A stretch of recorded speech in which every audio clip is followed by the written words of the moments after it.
Merci, Monsieur le Premier ministre. Thank you, Prime et bon Minister, après-midi. and good afternoon.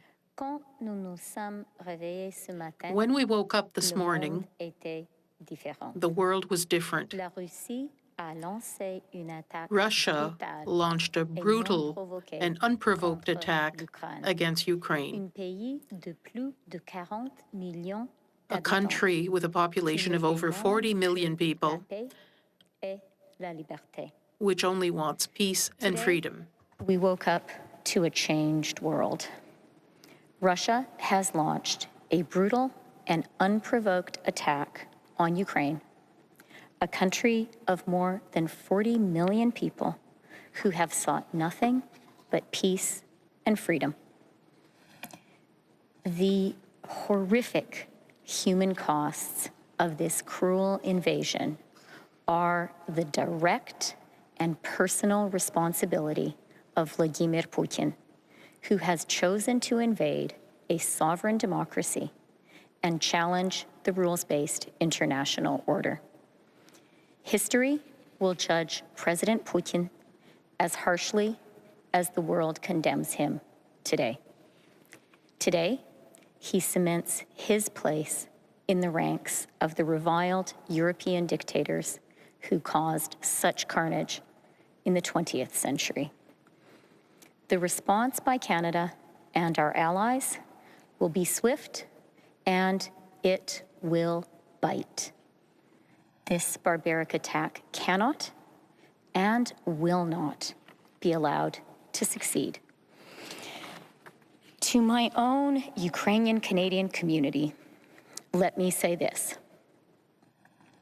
Now is the time for us to be strong as we support our friends and family in Ukraine. Now is the time for us to remember «Ще не вмерла Україна». И моим друзьям в России я хочу сказать прямо и четко. Наша ссора не с российским народом, а с президентом Путиным и с теми, кто его окружают и поддерживают. С теми, кто сделал кровавый выбор атаковать суверенную демократическую страну. Canada understands what is at stake. We know that the people of Ukraine, in fighting for their lives, for their sovereignty, are fighting for us too.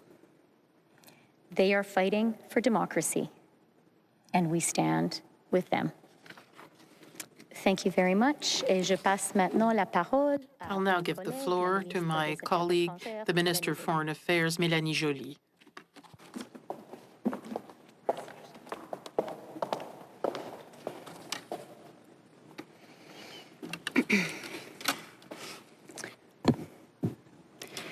Today is a dark day.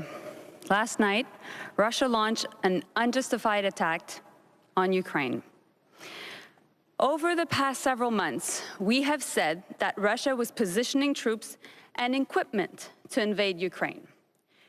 Russia said that it was not, that there was nothing to worry about. Russia lied. We said that Russian military buildups along the border were continuing to grow. Russia said exercises were complete and it was withdrawing troops. This was a complete fabrication. Russia told us their military exercises in Belarus would end on the 20th of February. Today, Russian forces are invading Ukraine from the territory of Belarus. We said that Russia would fabricate a pretext for military intervention in Ukraine. And Russia has tried to do that repeatedly, although in no way convincingly. Russia argued that the Minsk agreements were to be the only roadmap to peace. This week, Vladimir Putin declared the Minsk process dead. For Russia, this was never any question of a for Russia, there was never any question of a diplomatic solution or an honest conversation about security in Europe. that this was always about Russia taking control over Ukraine's sovereignty. Russia is solely responsible for this crisis. They have chosen deception, intimidation, and a manufactured crisis based on lies and false flag operations. Today, the Russian regime is challenging the world order that has kept us safe since the Second World War. In the past few months, we have said that Russia was placing troops and equipment to invade Ukraine. Russia said that we had nothing to worry about. That wasn't the case. They lied. We said that the military buildup along the Ukrainian border continued to grow. Russia said it was going to withdraw its troops. That was pure fiction. Russia told us that its military operations in Belarus would end in late February. Today, they're invading Ukraine via Belarus. They said that the Minsk agreements were the only roadmap to peace. But today, President Putin said that the Minsk agreement was dead. So Russia has proven the real nature of the Putin regime. They are solely responsible for this crisis that they created through disinformation, manipulation, and bad faith. Earlier today, I have been in touch with the Office of President Zelensky, with the Deputy Prime Minister, Finance Minister, and the Foreign Minister of Ukraine. I have been in touch with many of my G7 counterparts and the Secretary General of NATO. We're united. Canada stands with Ukraine and its people. Alongside our allies and partners, we will ensure Russia's actions do not go unpunished. You have heard the Prime Minister. We will impose a strong package of new sanctions targeting all major banks, oligarchs, member of the National Council, including Minister of Defense Shoigu, Minister of Finance Silvanov, and Minister of Justice Trichenko. Canada will also block exports to Russia that require permits. Existing permits will be cancelled and all applications will be denied. No aerospace, technology, and mineral goods will be sent to Russia.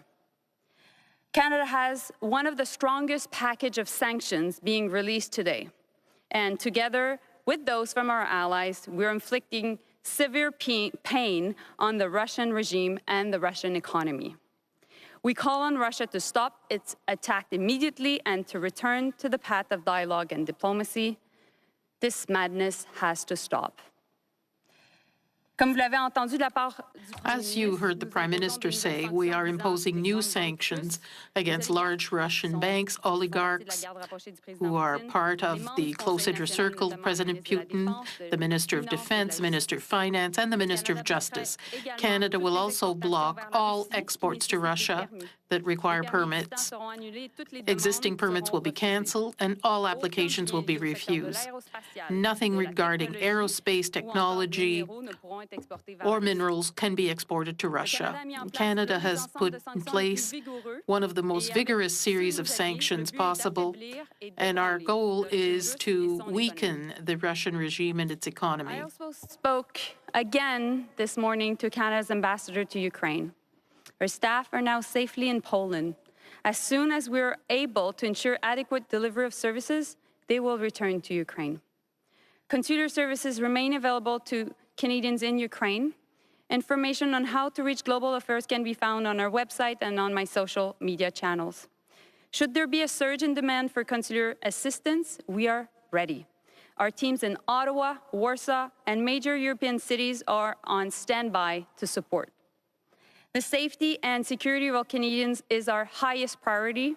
Canadians in Ukraine should shelter in place unless they are able to leave the country safely. I'd like to finish by expressing that I know that the pain we're inflicting on Russia does not compare to that being felt by the Ukrainian people today. You can be assured that Canada and the world is with you. I'd like to conclude by saying that the sanctions imposed on Russia are not comparable to what is felt by Ukrainians today.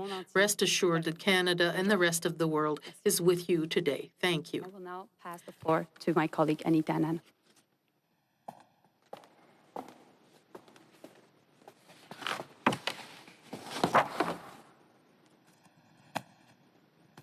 Bonjour tout le monde. Hello, everyone. Today is a devastating day for the Ukrainian people, for democratic societies, and for all those who stand for peace and security. Indeed, some in the West have taken peace and security for granted before today. Some may have believed that what is happening right now in Ukraine, in Europe, could not, would not take place. But it is. Putin has chosen to deliberately invade Ukraine, a sovereign, democratic nation that did nothing to warrant this aggression. I am sure many of us could not even imagine what it must have felt like being woken up by explosions. Today is a devastating day for the Ukrainian people, for democratic societies, and for all those who stand for peace and security. Putin has chosen to deliberately invade Ukraine, a sovereign democratic nation who did nothing to warrant this aggression. When I visited Ukraine last month, I met with countless hardworking and good people, and I am heartbroken now to know that those same people are fighting for their futures, for their very right to exist as a sovereign people. And to my Ukrainian counterpart, my friend, Minister Resnikov, whom I saw only a few days ago and with whom I am in daily touch, and to all Canadians I say, I am with you, we are with you, Canada is with you. I offer my condolences to the families of the Ukrainians who have been brutally killed, and I wish a speedy recovery to the injured. My thoughts are also with the 1.3 million Ukrainian Canadians watching these unfolding events in horror. Let's be clear. Putin is responsible for these needless deaths, for violating the UN Charter, and for violating the international rules-based order at the same time. And as Melanie already stated, in the last few weeks, Putin has tried to convince the world that the path that he has chosen is reasonable and legitimate, mais ce n'est pas le cas, pas du tout. that is not the case, not at all. Are not only illegal, they're unconscionable. He has flagrantly disregarded the fundamental rights of Ukrainians to peace, freedom, and self-determination. Since 2014, in fact, Russia has set the stage for this unprovoked invasion, indeed further invasion of Ukraine, for this unwarranted attack on a sovereign people, for this deliberate undermining of the rules-based international order. And there are no arguments that Putin can put forward that could legitimize the choices that he has made. We will not stand for this attack on the rules-based international order. Our determination to have international order based on rules and support the security of Ukraine, of Europe, and the world will never be. Is unwavering. Since the very beginning, when Crimea was invaded in 2014, Canada has been there with Ukraine and all those under threat from Russia's actions. I want to outline 5 points. First, we've been there with strong and coordinated economic sanctions, which will continue to weaken Russia. Second, by putting in place, then extending and expanding Operation Unifier. Under this mission, our Canadian Armed Forces have trained more than 35,000 of their Ukrainian counterparts to help them defend themselves against an eventuality like this one.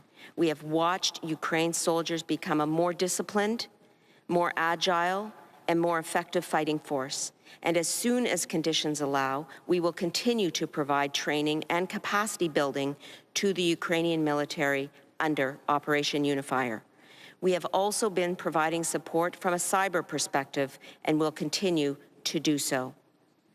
Third, by providing significant financial contributions to strengthen Ukraine's institutions and economy, approximately $700 million in total.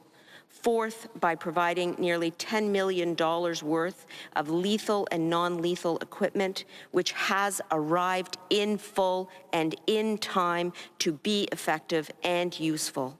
Fifth and finally, by announcing this week the expansion of Operation Reassurance to bolster NATO's eastern flank and to make it clear to Putin that we stand with our allies and our partners in the face of Russian aggression and destabilization efforts.